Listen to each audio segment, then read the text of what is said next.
What's up, guys? Welcome to Callahan Garage. If you watched last week's episode, you know we took the 57 Chevy to a car wash and identified a whole host of problems from no brakes to shifter issues. So today what we're going to do is we're going to start off with the shifters. We're going to go ahead and pull the transmission. We're pretty sure the clutch is probably smoked in the car.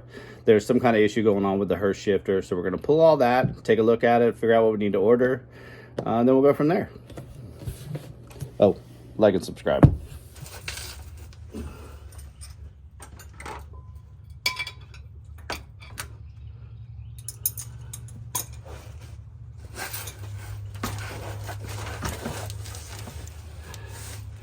All right, first things first, we're gonna go ahead and get this axle out.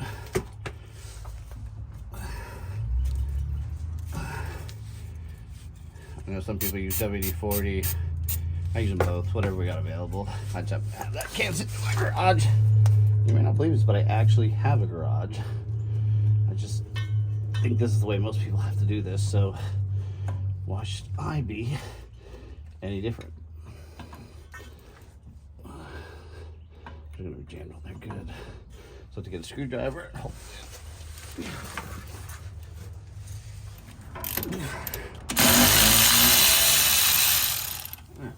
One down.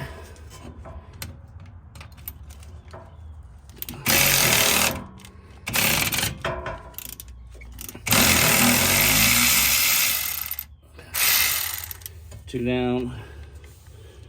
Make sure once you guys get your car nice and secured, you definitely put it in neutral so you can actually turn this drive shaft, because if you can't, then you gotta get up, get down, get up, get down. So let's see if we can get this one a better pry point. I guess that's just what we got.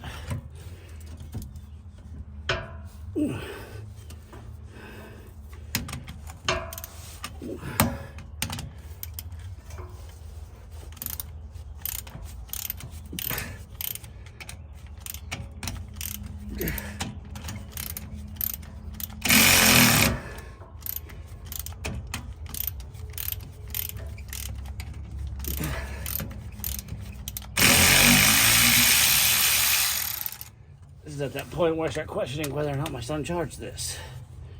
And though I love this wrench, it's a Home Depot wrench. It's cheap. It's like 80 bucks.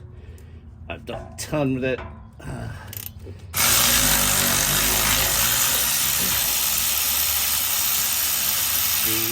The indicator, which is on the back side, you can't see unless you plug it in, or it starts blinking and then you know it's dead. All right, so let's pull this out. Let's see if we can get this. Well, that was nice and easy. How much fluid are we going to leak? Oh, well, that's nice and dry. Now, to save y'all a whole bunch of headaches later on, I just put these U-joint little U-things right back in here, because they are a pain in the neck to try to find, especially if you go to like O'Reilly's or AutoZone and you need one today. Odds are you're not going to find it. You have to order it. We may order some new ones anyways, because these are a little rusty, but the joint itself. Let y'all take a look real quick. So, back it out just a little. All right, so sorry about the sun there. So there is our Ford 9-inch. When we actually pulled the tires on, we noticed it's got strange engineering axles. And it's called strange engineering. It's not that they're strange, but they're actually some custom-made 4-inch 9 axles. I'm not sure if the whole unit came from there. I'm guessing probably not, because you can see where they've kind of cut off. They've cut off the post right there in different spots, and I can't imagine somebody sending this out that bad. Next we're going to tackle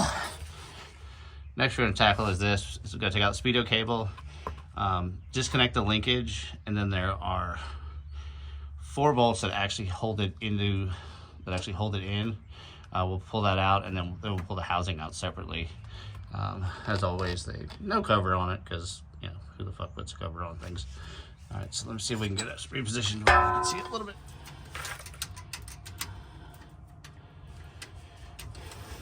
Well, there's definitely some little bit of play there.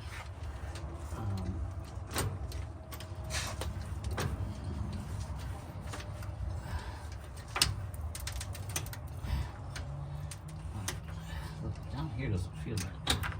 I mean, that's definitely loose right there. If we tighten that up. Let's grab and get the speedo cable out, and then we'll take a look at the other stuff. When I looked on the top, they welded a weird angle so this would actually work in this car, which is pretty common. Oh, wow.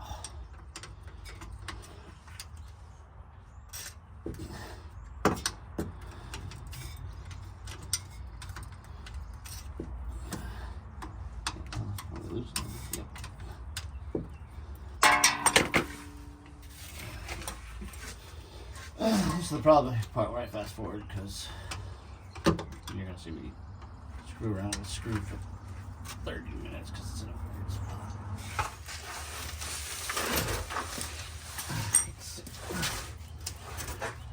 We can't access the bolt there, so I'll tell you what we're gonna do. Look how loose that shifter is. That's definitely missing a bolt somewhere. Well, actually, it's probably just because let's see if we can get this the rest of it.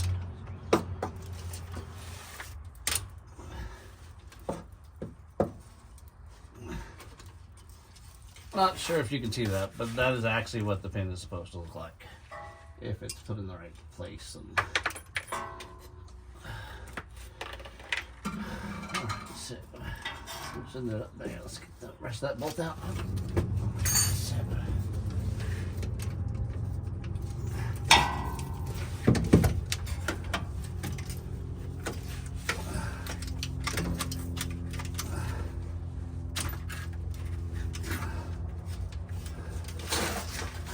of course, the rubber piece is in my hand. Let's see if that'll go down there because that's a covered thing.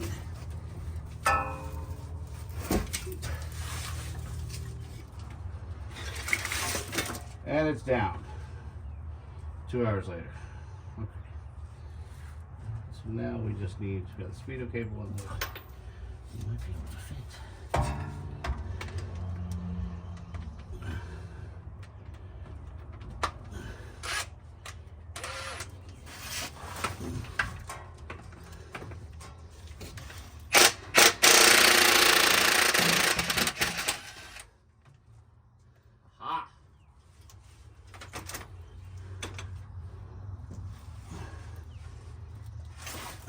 Get all this moved out of the way.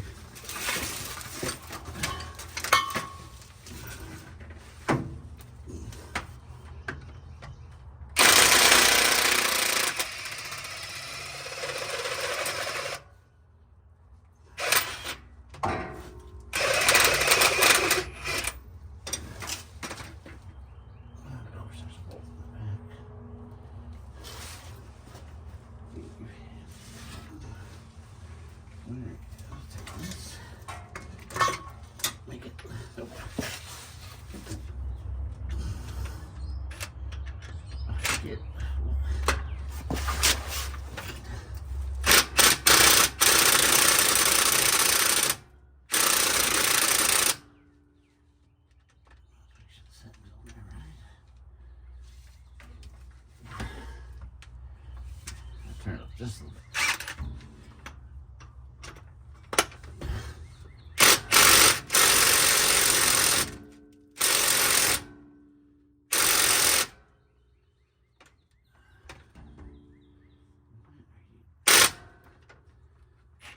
Alright, let's try the knuckle buster. Why? Because it's gonna hurt. Why? Because it always does, because this is the knuckle buster.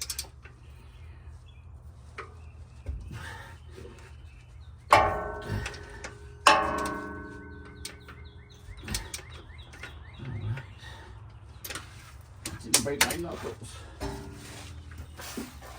I know you all are so sad about that. I'm sure you wanted me to bust my knuckles the way I usually do. I bought that tool from like Track Supply like 5 years ago. And that's where the nickname of Knuckle Buster came in, because it'll definitely bust your knuckles. Like, without a doubt, it's gonna bust your knuckles. There is no Oh, it might not bust your knuckles. Nope, it's gonna bust your knuckles every time. But I said that, and again, I would still do it without busting my knuckles. So, guess I'm a liar. I don't know. You tell me in the comments.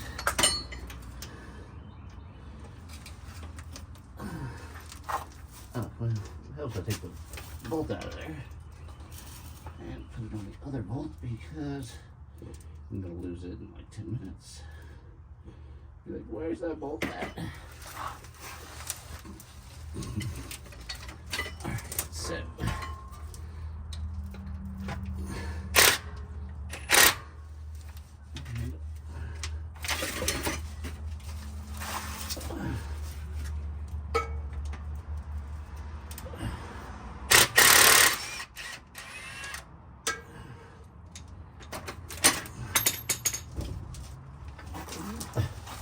it might come down.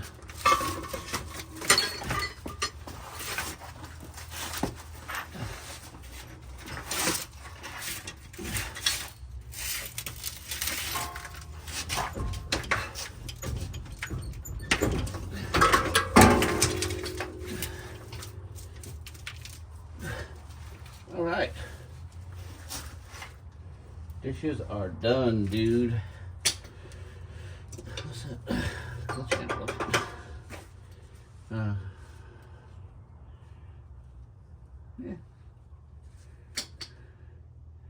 So I guess we're gonna have to pull. This looks like a friggin' nightmare. But don't worry, it is exactly as heavy as you think it is.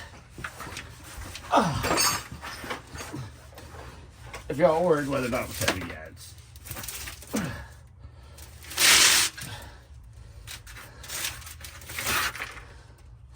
That's why I love me some cardboard.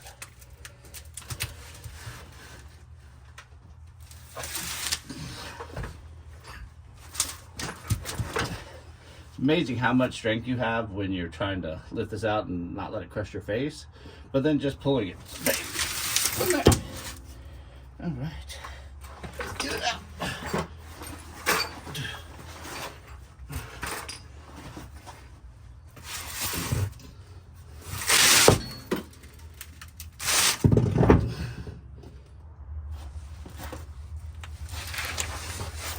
So let me show you what I got here.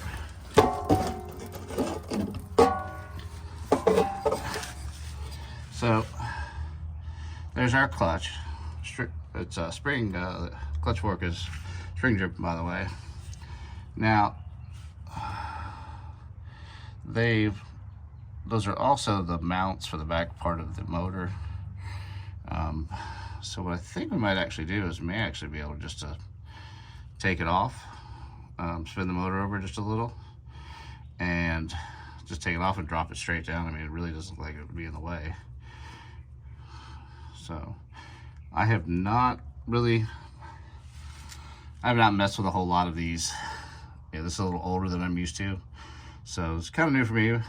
We'll give it a try. I mean, I'm sure I'll end up having to take out the whole shield because that's just my luck, but let's try that and see what happens. I think we can literally we'll take this bolt out, that bolt out, move the motor over, take out the next bolt, move the motor over, take out the next bolt. And we should just drop the clutch straight down because I mean it looks like it'll come right down. So let's give it a shot, see what happens.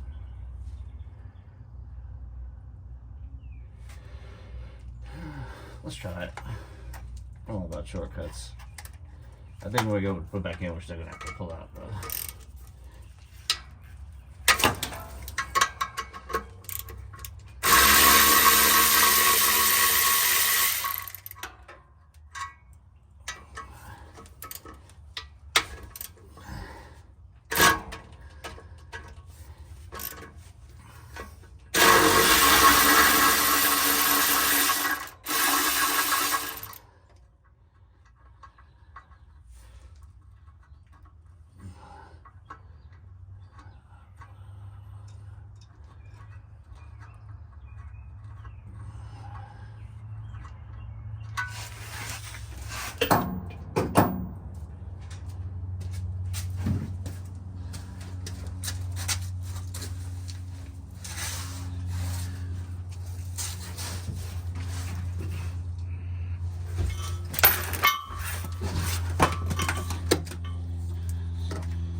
All right, so got the clutch out,